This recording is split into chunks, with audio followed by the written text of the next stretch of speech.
दोस्तों, तिब्बत का मुद्दा भारत के गले की फांस बन गया है। भारत तिब्बत को चीन का अंग मानता आया है और उसके ऊपर कभी कोई गलत बयानी हुई भी नहीं है। लेकिन अचानक से मोदी जी को क्या सूझी कि उन्होंने चाइना को कन्फ्रंट करना शुरू कर दिया। और क्या भारत और चीन का युद्ध हो जाएगा क्योंकि चाइना ने वार्निंग दे दी है। चाइना ने ये साफ साफ बोला है कि भारत को क्या प्रॉब्लम है, भारत क्यों इतने टांग अड़ा रहा है। ये हमारे इंटरनल अफेयर्स में टांग अड़ाने की बात है। हम ऐसी की तैसी करते हैं कि भारत को सीधा चाइना ने वार्न कर दिया कि आप ये मत करिए, गलती मत करिए। चाइना सेड कि इंडिया किसी भी तरीके से इस मामले में हस्तक्षेप नहीं करेगा क्योंकि ये चाइना का आंतरिक मामला हो जाता है और अगर उसने ऐसा हस्तक्षेप किया तो ये भारत के लिए अच्छा नहीं होगा। आज चाइना की ओर से एक स्टेटमेंट आता है और उसमें चाइना ने जो शब्द यूज किए, मेरे ख्याल से डिप्लोमेसी की भाषा में इससे बुरे शब्द शायद पिछले कई सालों में यूज नहीं किए गए। उनका कहना था कि you are shooting yourself in the foot. Dalai Lama के मुद्दे पे अचानक से चीन बहुत ज्यादा आक्रामक हो गया है in its words and actions and stop interfering in China's internal affairs through the use of the Tibet-related issue. But India क्यों नहीं कह पाता है कि भाई आप पाकिस्तान के मैटर में टांग क्यों अड़ाते हो, आप क्यों पाकिस्तान का समर्थन करते हो। तो दिस इज द क्वेश्चन कि चाइना जब चीजें उतनी ज्यादा वर्स्ट होती भी नहीं, उसने पहले चेतावनी दे दी है, हमें इंस्ट्रक्शन दे दिया है अपनी संसद में खड़े होकर के और भारत को बता दिया कि आपको इसमें कोई इन्वॉल्वमेंट नहीं दिखाना, लेकिन आप सीधा सीधा इन्वॉल्वमेंट दिखा रहे हो, आप पियाको के क्षेत्र पर सीपीसी प्रोजेक्ट चला रहे हो। हम क्यों नहीं चाइना को यहाँ पर सुना पाते या कह नहीं पाते हैं? क्या ये हमारी कमजोरी है? क्या हम वाकई ये चाहते हैं कि सामने वाला देश हमें सुना करके चले जाए और हम शांति से बैठे? का मुद्दा भारत के गले की फांस बन गया है। भारत तिब्बत को चीन का अंग मानता आया है और उसके ऊपर कभी कोई गलत बयानी हुई भी नहीं है। तिब्बत में क्या होता है, जिनजियांग में क्या होता है, बाकी प्रोविंस में वहां उइगर मुसलमानों के साथ क्या होता है, उसके ऊपर भारत सरकार ने कभी कोई कमेंट नहीं किया है। दलाई लामा के भी संदर्भ में कि लहासा के अंदर वहां पर क्या होता है, तिब्बत के अंदर क्या होता है, भारत ने कभी कमेंट नहीं किया। लेकिन अचानक से मोदी जी को क्या सूझी कि उन्होंने चाइना को कन्फ्रंट करना शुरू कर दिया। पहले क्रिटिकल मिनरल्स के मुद्दे पे वो पैराग्राफ जो कि मार्को रूबियो के द्वारा पेश किया गया था जॉइंट कम्युनिकेशन के अंदर क्वाड की मीटिंग में, जो कि विदेश मंत्रियों की क्वाड मीटिंग थी, वो same paragraph as it is उठा के छोटा मोटा हेरफेर करके क्रिटिकल मिनरल्स में मोदी जी ने पेश कर दिया ब्रिक्स मीटिंग में। प्रवीण साहनी ने आज से 2 रोज पहले एक बात कही थी, अगर आप हमारी वीडियोस रेगुलर देखते हैं तो आपने ज़रूर सुनी होगी कि चीन और भारत के दरमियान सिर्फ एक इशू पर जंग हो सकती है, वो है दलाई लामा का इशू। और दलाई लामा का इशू इस वक्त अपनी पीक पर है और चीन ने बाकायदा धमकी दे दी है कि तुम जो कर रहे हो वो अपने पाँव पर कुल्हाड़ी मारने जैसा है, तो इसलिए इंसान के बच्चे बनो। और भारत में अब इस मामले को लेकर क्या कुछ चल रहा है, आज की इस वीडियो में आपको वही सब कुछ दिखाते हैं, क्योंकि नए दलाई लामा ने आना है। भारत ये चाहता है कि जो पुराना दलाई लामा एग्जाइल की ज़िंदगी भारत में गुजार रहा है वो अपना नया जानशीन मुकर्रर करे, जबकि चाइना जो तिब्बत मेन टेरिटरी है इन बुद्ध मत के पैरोकारों की, तो चाइना ये चाहता है अपनी मर्जी का वहाँ से दलाई लामा लाया जा सके। और अब ये टसल इतनी बढ़ चुकी है कि जंग तक की नौबत आ सकती है। और प्रवीण साहनी उनकी वैसे जो पेशन गोइयाँ होती हैं वो काफ़ी सच होती हैं, डिफेंस एनालिस्ट हैं, तो अब भी कुछ ऐसा ही लग रहा है। तो इस सारे मामले पर अब भारत का अपना मीडिया और एनालिस्ट मोदी पर तनकीद करते दिखाई दे रहे हैं कि तीसरी जगह जाकर उंगली देने की क्या ज़रूरत है कि चाइना दलाई लामा की वजह से अब भारत को उसकी औकात दिखाए।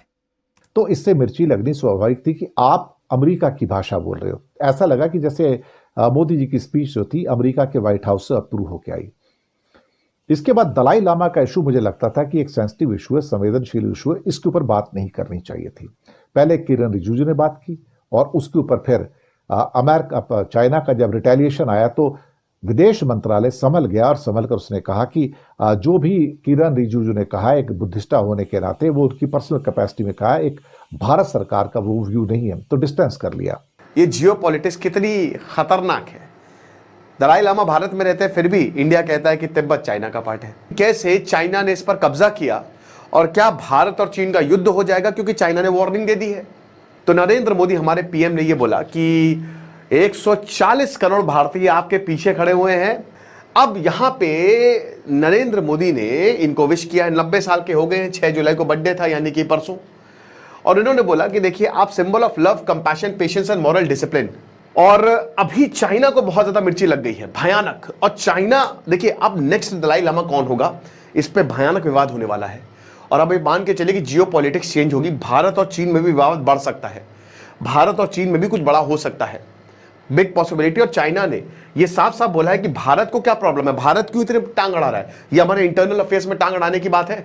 हम ऐसी की तैसी कर देंगे, भारत को सीधा चाइना ने वार्न कर दिया है कि आप ये मत करिए, गलती मत करिए। भारत दलाई लामा जी को भारत रत्न देने की तैयारी कर रहा है और इसके हेतु यहाँ पर 80 सांसदों ने इस प्रस्ताव पर सिग्नेचर कर दिए हैं ऑलरेडी। बट चाइना जो है वो इस बात के ऑपोजिट है और उसने काफी तीखी प्रक्रिया यहाँ पर दी है।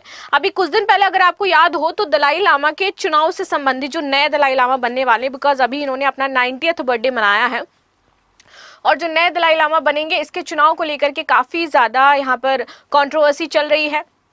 चाइना सेड कि इंडिया किसी भी तरीके से इस मामले में हस्तक्षेप नहीं करेगा क्योंकि ये चाइना का आंतरिक मामला हो जाता है और अगर उसने ऐसा हस्तक्षेप किया तो ये भारत के लिए अच्छा नहीं होगा। बट द क्वेश्चन इज कि जब भी हम इस तरीके के मैटर में इन्वॉल्वमेंट दिखाते हैं, वैसे इंडिया ने तो अभी तक कोई ऑफिशियल इन्वॉल्वमेंट दिखाया नहीं है, लेकिन चाइना पहले ही डर जाता है और चाइना ने स्पेशली ये बात ओपनली अपनी जो संसद है वहां पर जाकर के कही।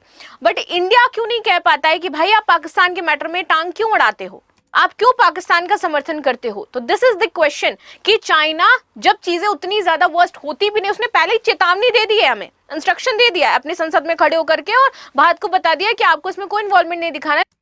अब इस जाहिल को कोई ये समझाए कि क्या पाकिस्तान इंटरनल पार्ट है, इंटेग्रल पार्ट है भारत का, कि उसके मामलात में चाइना नहीं बोल सकता। तिब्बत तो ये खुद मानते हैं, भारत की सरकार ने बाकायदा माना हुआ है कि वो इंटेग्रल पार्ट है चाइना का। अब इनके नॉलेज को, भारतीय सहाफ़ियों की नॉलेज को आप इस जगह ही तोल सकते हैं कि पाकिस्तान के मामले में चाइना क्यों बोलता है। अब चाइना ने ये कहा है कि तिब्बत हमारा अंदरूनी मामला है, तुम नहीं बोलोगे। उस पर इनका जवाब ये है कि पाकिस्तान के मामले में तुम क्यों बोलते हो। अक्ल चेक कीजिए इनकी, क्या पाकिस्तान इंडिया का पार्ट है जो चाइना नहीं बोल सकता? लेकिन आप सीधा सीधा इन्वॉल्वमेंट दिखा रहे हो, आप पियोको के क्षेत्र पर सीपीईसी प्रोजेक्ट चला रहे हो। हम क्यों नहीं चाइना को यहाँ पर सुना पाते या कह नहीं पाते हैं? क्या ये हमारी कमजोरी है?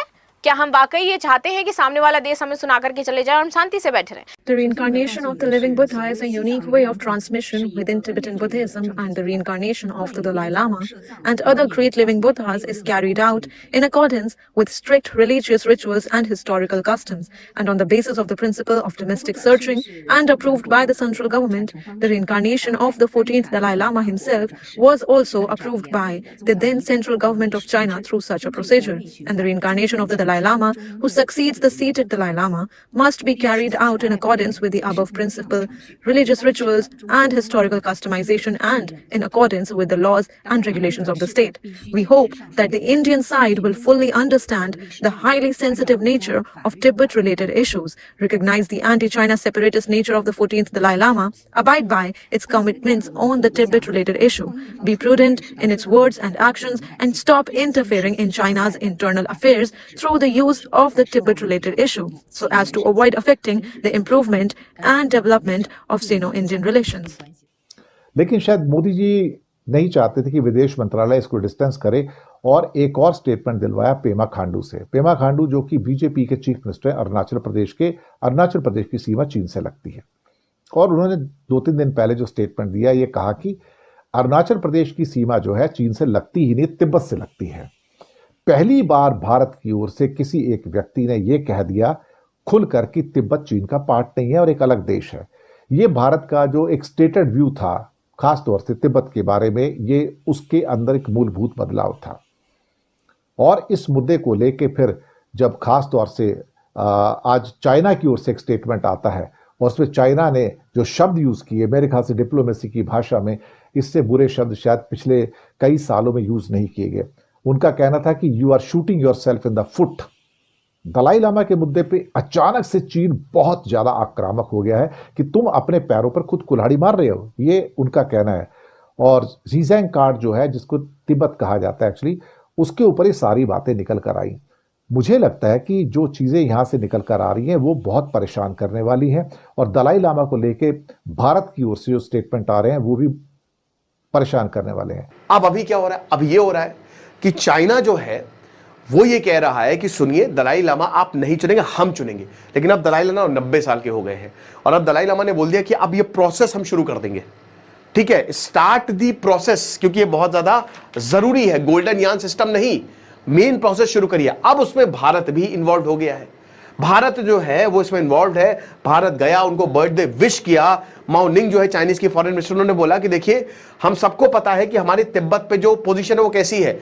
अब ये भारत पर आरोप लगा रहे हैं और दलाई लामा पर आरोप लगा रहे हैं, ये इंटरनल हमारे अफेयर्स पे जो है वो घुसते हैं, ये प्रॉब्लम क्रिएट करते हैं दलाई लामा, ये अलगाववादी। बताइए चाइना क्या है? चाइना ने लिटरली पूरे तिब्बत को बर्बाद करके रखा है। रेलवे लाइन बना रहा है, रोड बना रहा है, पूरे सारी सब खत्म कर दिया चाइना ने। अगर आप तिब्बत घूमने जाएंगे आपको लगेगा है सर कैसी बात कर रहे हैं, ऐसा नहीं है, वहां फोटो रखने की भी मनाही है दलाई लामा की। और आज भी तिब्बत इस इंतजार में है कि कब दलाई लामा आएंगे और हमको छुड़ाएंगे, और ऐसा होगा, आज नहीं तो कल 110% होगा। आप समझ रहे हो? चीन को करारा जवाब, दलाई लामा में उत्तराधिकारी पर कोई हस्तक्षेप नहीं। चीन की आपत्तियों का जवाब देते हुए सुजीत कुमार ने स्पष्ट किया है कि दलाई लामा की जितनी भी उत्तराधिकारी चयन की प्रक्रिया होगी उससे भारत का कोई लेना देना है ही नहीं। वीडियो आपने मुलाहिजा की, इस सारे मामले पर आपकी क्या राय है? क्या चाइना और भारत एक नई जंग में जा सकते हैं जिस तरह पहले 1962 में चीन ने भारतीयों को उनकी औकात दिखाई थी? क्या एक बार फिर वो टाइम आ चुका है? कमेंट सेक्शन में अपनी राय का इज़हार ज़रूर कीजिएगा। चैनल को सब्सक्राइब नहीं किया तो जाते जाते उसे भी ज़रूर सब्सक्राइब कीजिएगा।